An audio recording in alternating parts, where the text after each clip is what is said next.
বাংলাদেশের এক ছোট্ট গ্রাম ছিল শালবনপুর। গ্রামের পাশ দিয়ে চলে গেছে একটি কাঁচা রাস্তা।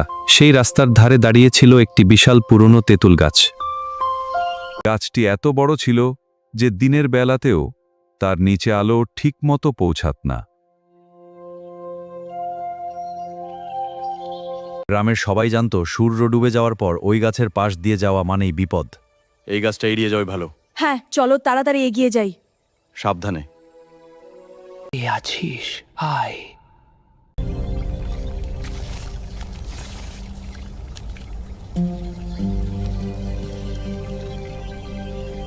প্রথমে কেউ বিশ্বাস করত না।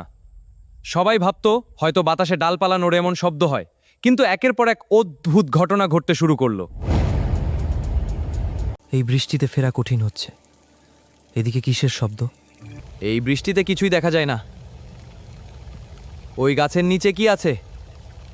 এগোতে হবে সাবধানে। তেঁতুল গাছের কাছে পৌঁছাতেই হঠাৎ ঠান্ডা বাতাস বইতে লাগলো। কে ওখানে? না, দূরে থাকো।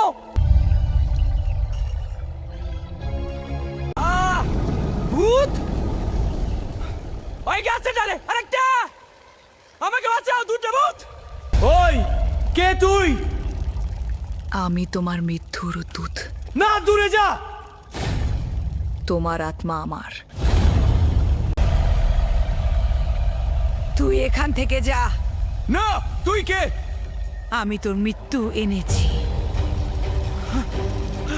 পরদিন আমি সব ঘটনা খুলে বললাম। এটা খুব গুরুতর বিষয়। আমরা জানি এর পিছনে কি আছে। তাহলে কি করা উচিত? সবাইকে একসাথে লড়তে হবে। এই গাছের নিচে কি হয়েছিল? বহু বছর আগে ওই গাছের নিচে এক পথিককে ডাকাতরা হত্যা করেছিল। ডাকাতরা কি ভয়ঙ্কর! হ্যাঁ, তারা তাকে লুট করার পর মেরে ফেলে।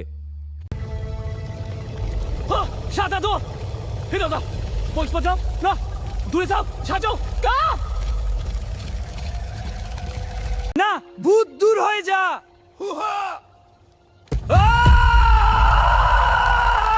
তোদের বলেছে আমাকে বিরক্ত করবি না। তোদের বলেছি আমাকে বিরক্ত করবি না। তোদের বলেছি আমাকে বিরক্ত করবি না। দয়া করো! না!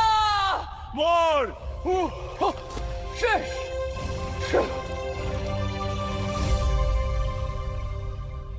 শুনছো? রাতের ঘটনা খুবই অদ্ভুত। হ্যাঁ, আমরা সবাই চিন্তিত। কি করব? সবাই মিলে গ্রাম রক্ষা করতে হবে। ঠিক বলেছেন, আমরা প্রস্তুত।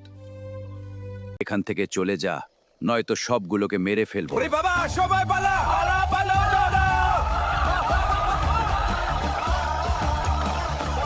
আমি ফিরে এসেছি। তোদের রক্ত দিয়ে আমি গোসল করব। হা হা হা হা।